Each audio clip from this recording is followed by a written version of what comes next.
Aloha YouTube, what is up? Professor Untied here with the most educational segment on this channel, at least, Art of the Flip. So if you guys have not watched episode 1 and episode 2, be sure to check that out right now. If you guys are just starting off into the resale game, it is like a chronological kind of thing. So you want to start at 1, move to 2, and then you'll be here at episode 3. Episode 3 will be focusing on inventory, or how to buy sneakers, where to get your sneakers, where to get inventory. We have that last episode which talked about, okay, you should start off with this amount of money, but what are you gonna use that money for? We're gonna use it to buy inventory. Inventory can come from a lot of different places, like I've said. If you guys are just starting out, depending on what your age group is or what demographic you are, it's gonna be a little bit harder if you're younger to kind of get to these avenues, and we'll kind of go in depth later why. But first off, the best resource you can be using is to look at Goat app. So Goat app, if you guys haven't seen it, I've done reviews, I've talked about it a million times. That's how I find all my pricing on shoes and stuff. But Goat app is really legit. What I like about it is that you know for sure your shoes are 100% authentic. And in the sneaker industry, man, or the sneaker resale game, if you sell one pair of like unauthentic shoes, your credibility goes right down the drain. So that's why I only sell shoes from Soul Supremacy, because I know that they legit check it well in advance. I buy shoes from Goat because I know the same thing. It's 100% authentic. So that's one of the nice caveats of like having that Goat app experience. For the most part, what you're gonna try to do is you're gonna look at that homepage, and that homepage, I think, it doesn't specifically say it, but I'm pretty sure it uploads the newest items that are just uploaded onto the store. So you'll see like the recent posts, the recent shoes that people are trying to sell. Look for the ones that are obviously a little bit lower than what you want. That way you have some room to flip. For the most part, you'll see only competitive market pricing, but there will be a few shoes where it's like severely undervalued, and that's the one where you jump on, take it, let it get authenticated, come to you, and then reflip it. So that's one avenue, Goat app. It's usually like the best thing that I do, and honestly this box right here is an example of a Goat app purchase. So let me show you what I'm talking about in terms of authentic shoes and stuff like that. Alright, so like I said, this purchase is from Goat app. The nice thing about this is securely packed. It comes with this like really nice Goat app branding. You can see it right there. I've probably opened like over 10 of these like on the channel now. So yep, like I said, really clean packaging. Makes it feel like crisp. So these shoes are a size 10.5 Ultra Boost. This is what I'm talking about though. So this card right here signifies that it went to Goat, and that's how you know it's like not a like fake pair. There's a lot of fakes running around, guys. You guys got to be really secure and know where you're purchasing from. So anyway, oh my gosh, this is crazy. So I found these Cream Ultra Boosts, like I said, looking for deals online. Cream Ultra Boosts, if you guys don't know, typically go for about $500 something. These I got for $270, guys. That's crazy. So that right there, that means that I can flip this for $200 something. That's ridiculous. The fact that it's in my size makes it so much better, because if I want to keep it, I'm just gonna keep it. So awesome. That's one avenue you can use though, Goat app. The other avenue would be StockX. I'm not a big advocate for StockX, just because the only things you can buy and sell on stock are DS or dead stock shoes. The problem with that is that dead stock shoes will always be in that same competitive like market pricing, so there's not really much room to flip.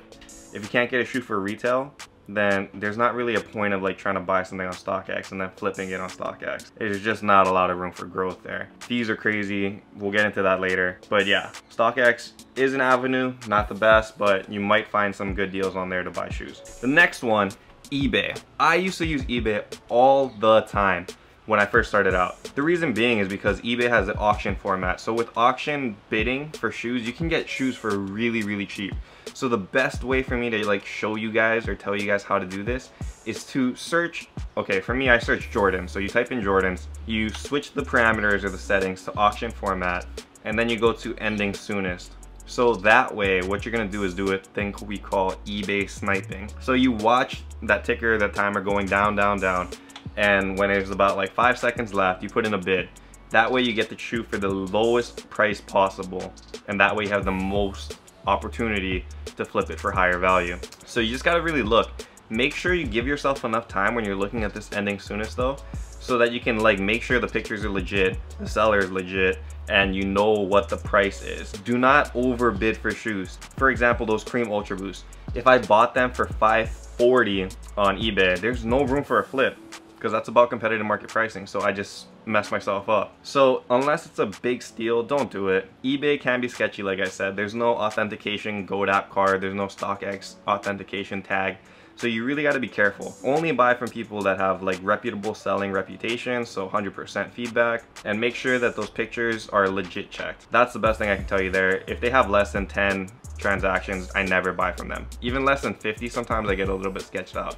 So just be careful. So the last avenue that we're going to talk about is buying and selling locally. This way you can build up your inventory as well. Buying locally can actually be the best way to find cheap shoes, because local meetups, there's no taxes, there's no fees, there's no shipping costs.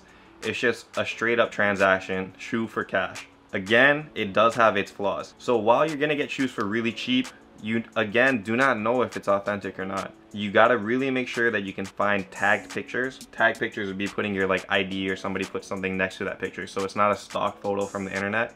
That way you know when you get the item, it's like, okay, that's their item. It's not something they just showed on, you know, from Google. So that's one way to check. Make sure that the forum that you're in is like moderated and everything is legit.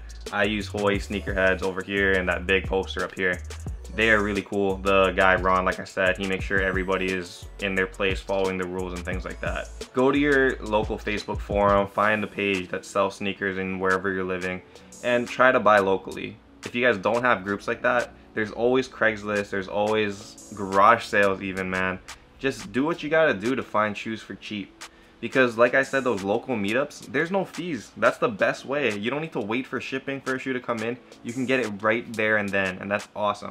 We're gonna have a whole nother video about like safe practices though for meetups, because I know a lot of you guys, like I say, are of like younger viewers and there's some sketchy stuff that can happen. So I just want you guys to be safe. So check that next video first before doing local meetups, because yeah, I don't want you guys getting into trouble or things like that, okay? So the last thing, if you don't use any of those avenues, obviously you can try to cop for retail.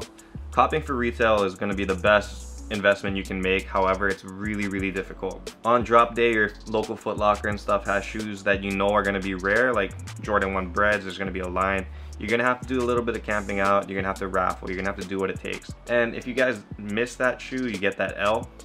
That's okay, because you're trying to create opportunity, and by being there in that line, you're creating like community. You're finding out who else people like, what other people are buying, what other people are selling. Make friends. So that's another way. The other way would be to do the online releases, like Yeezy release days, Jordan Sneakers app release days. Really be on top of your game and find as many avenues as you can to create inventory for yourself. Like I said, you don't need to have a beater box with like 10 plus shoes to get to selling. If you can get like one Yeezy, that's the same like flip value almost as an entire beater box of shoes. That $200, $300, $400 profit line, that's very, very in line with what would happen if you sold an entire beater box from one Yeezy. So yeah, the beater boxes look cool, but honestly, if you can cop Yeezys for retail, that's the best way to go. Make sure you just build up your inventory. Don't build up inventory on bad shoes though, okay? You have to be smart. If you go to your local Foot Locker and you see things sitting on shelves that's been there for 1, 2, 3, 4 days, that's a good sign there's no market for that shoe. So don't buy it. Nobody's gonna buy it, that's why. If nobody's buying it for retail at Foot Locker, nobody's gonna buy it for flipped resale value on GoDaddy. That's just how it is. So you have to be really smart. You have to see where the hype is. You have to see how limited these stocks are. If they're doing raffles for it, that's a good sign that there's going to be a flip value. Just be smart. Do your research. Like I said, it's always learning. It's always adapting.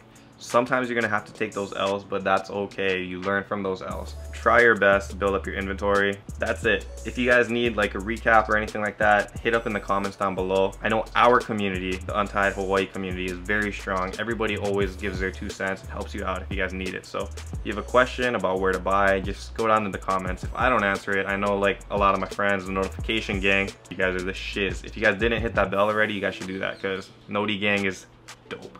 Anyway, yeah, they'll definitely hook you up with answers and stuff if I can't get there first. So it's good. You guys will get your stuff answered. Also, if you guys are not subbed to the channel, hit that sub button down below. If you guys like the video, hit that thumbs up. definitely helps out the entire community. That way this video gets more exposure, more people can see, and selling practices will be a lot more standard and not just all over the place with people lowballing and doing all of this stuff. We'll get into that in another video as well. Thank you for watching another episode of Art of the Flip. I'm your professor, Professor Untied, PhD, college graduate from Harvard School of Kicks. Oh gosh. From Kanye School of Hard Knocks, I don't know. So thank you again for watching. This has been another episode of Art of the Flip. I'm Professor Untied. Until next time, I'll see you guys. Aloha. Class is dismissed.